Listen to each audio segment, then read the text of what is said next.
এই মুহূর্তের সব থেকে বড় খবর, গ্রীষ্মকাল পড়তে না পড়তেই তীব্র জলসংকট আরামবাগে। টাইম কলে জল নেই, বাধ্য হয়ে মহিলারা পুকুরের জল নিয়েই দৈনন্দিন কাজকর্ম করছে। খাবার জলেরও অভাব, খাবার জল আনতে যেতে হচ্ছে অন্যত্র। চরম জল সংকটের অসুবিধায় ভুগছেন আরামবাগ 2 নম্বর ওয়ার্ডের বাসুদেবপুর জেলেপাড়ার বাসিন্দারা। এই নিয়ে তারা জানাচ্ছেন 15 থেকে 20 দিন হয়ে গেল জল নেই তাদের পাড়ায়, জলের সমস্যায় পড়তে হচ্ছে তাদেরকে। পৌরসভাকে জানানো হয়েছে, কিন্তু এখনো অবধি কোনো রকম সুরাহা হয়নি পৌরসভার পক্ষ থেকে। অন্যদিকে আরামবাগ পৌরসভার চেয়ারম্যান সমীর ভান্ডারী তিনি জানাচ্ছেন, 2টি পাতা লজের কাছে পিডব্লিউডির কাজ চলার সময় জলের লাইন কেটে যায়, সেটি সারানোর কাজ ইতিমধ্যেই চলছে। যত তাড়াতাড়ি সম্ভব সেটি সারিয়ে জল দেওয়া হবে এলাকাবাসীকে। অন্যদিকে বিজেপির কাউন্সিলর বিশ্বজিৎ ঘোষ তিনি জানাচ্ছেন, অধিকাংশ হিন্দু পাড়ায় ইচ্ছাকৃতভাবে জল বন্ধ করে দেওয়া হচ্ছে। এই সরকার তোষণের সরকার, এই সরকার নিজের স্বার্থ ছাড়া আর কিছুই বোঝে না। এই বিষয় নিয়ে তিনি তীব্র ক্ষোভ প্রকাশ করেছেন। তবে 2 নম্বর ওয়ার্ডে জেলেপাড়ার বাসিন্দাদের এখন অপেক্ষা শুধু জলের, কবে জল সমস্যা মিটবে এবং তারা পুনরায় জল পাবে। এই বিষয় নিয়ে আরো কি জানা যাচ্ছে দেখুন বিস্তারিত 24 আওয়ার্স আরামবাগের রিপোর্ট।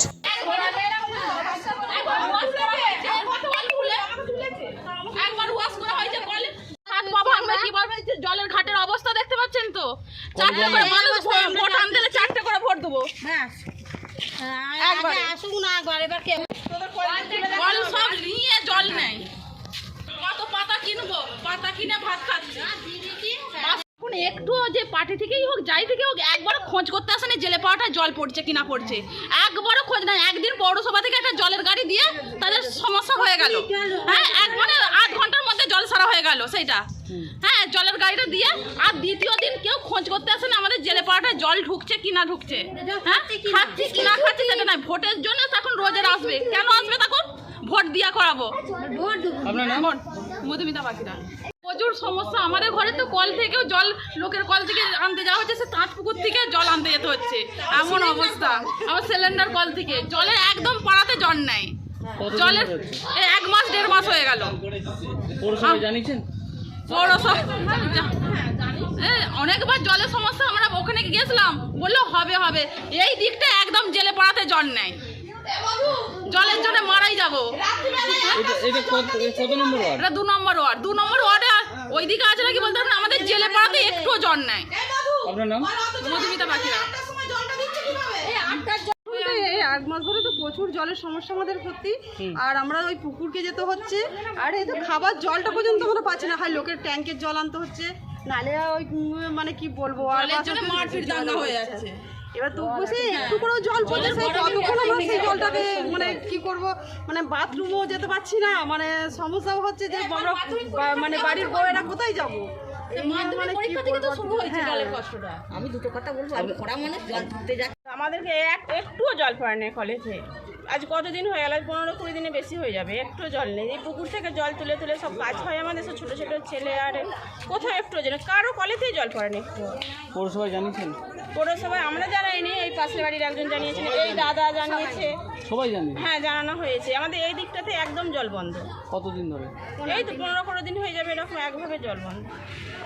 পার্থপুর মনসাতলায় জেলেপাড়াতে আমাদের যে 2 নম্বর ওয়ার্ড আছে, এই 2 নম্বর ওয়ার্ডের যে ঢালাই রাস্তাটা এইদিকে পড়েছে, গঙ্গা মন্দির পড়ে জেলেপাড়া, এই ঢালাই রাস্তাটা পড়েছে যে থেকে 2021 সাল যে বন্যাটা হয়েছিল, সেই বন্যার পর থেকেই আমাদের এদিকে জলের প্রচুর সমস্যা।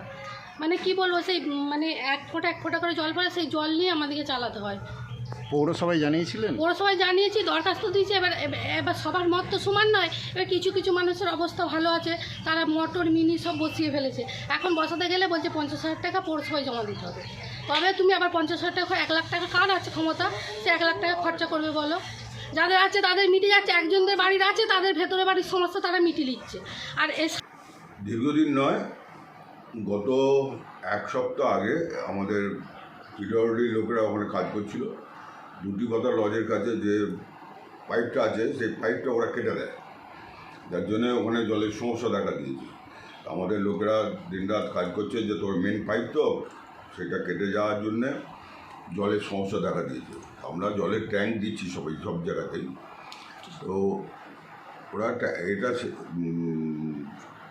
পাইপটা সারানো হয়ে গেলেই জলের সমস্যাটা মিটে যাবে। এ নিয়ে আমরা নজর রেখেছি। ওরা বলছে যে অনেকবার পৌরসভাকে জানানো হয়েছে কিন্তু কোনো সুরাহা হচ্ছে না। শোনা নয়, দেখুন এমনি এই গরমকালে একটু জলের সমস্যা দেখা দেয়। আমাদের আরও 4টে পাম্প বিভিন্ন জায়গায় বসবে। এই পাম্পগুলো বসে গেলে জলের সমস্যাটা অনেকটাই মিটে যাবে। কিন্তু এই অধিকাংশ হিন্দু পাড়াগুলোতে জল বন্ধ করছে এবং ইচ্ছাকৃতভাবে পুরো প্রি প্ল্যানিং করে জল বন্ধ করছে। গতকাল ঈদের মৌসুম ছিল, সব জায়গায় জল ছিল এবং যেই ঈদ সম্পূর্ণ হয়ে গেল, কমপ্লিট হয়ে গেল, আমাদের মুসলিম ভাইদের রোজা কমপ্লিট হলো, তারপর থেকে বেছে বেছে হিন্দু পাড়াতে জলগুলো বন্ধ করে দিচ্ছে। আজকে যান এই পাড়াতে আছে, সব জায়গায় জল বন্ধ কেন? এবং এদিকে সাবমার্সেবল লাইন ধরে বসাচ্ছে, তলা দিয়ে টাকা নিচ্ছে, ডোনেশন চার্জ দিচ্ছে। এদিকে সাবমার্সেবল বসানো যাবে না বলে নোটিশ করছে, আবার 1 লাখ টাকা করে ডোনেশন চার্জ নিচ্ছে সাবমার্সেবলের জন্য। হচ্ছেটা কি? তাই এই সরকার পুরো একবার দূষণকারী সরকার এবং নিজের স্বার্থ ছাড়া কিচ্ছু বোঝে না এবং সমাজের কথা ভুলে তো যান। সন্তানের পরে মন বসছে না, প্রচুর পরিশ্রম করেও আপনি আশানুরূপ পারিশ্রমিক পাচ্ছেন না, যার ফলে আর্থিক সংকট আপনার জীবনে দুঃখ এবং চাপের ছায়া ফেলেছে। অর্থ যেন সঠিক সময় আপনার কাছে পৌঁছে দেয়, সেই দায়িত্বও নেবেন। তার অভিজ্ঞতা এবং জ্ঞানের আলোতে আপনার জীবন হয়ে উঠতে পারে নিরুদ্বেগ ও সমৃদ্ধির পথে ধাবমান। তাই আর দেরি নয়, স্ক্রিনে দেওয়া নাম্বারে এখনই ফোন করে ডক্টর অদয় শাস্ত্রীর সাথে যোগাযোগ করুন। কে জানেন, হয়তো একটি মাত্র ফোনই আপনার জীবনকে বদলে দিতে পারে।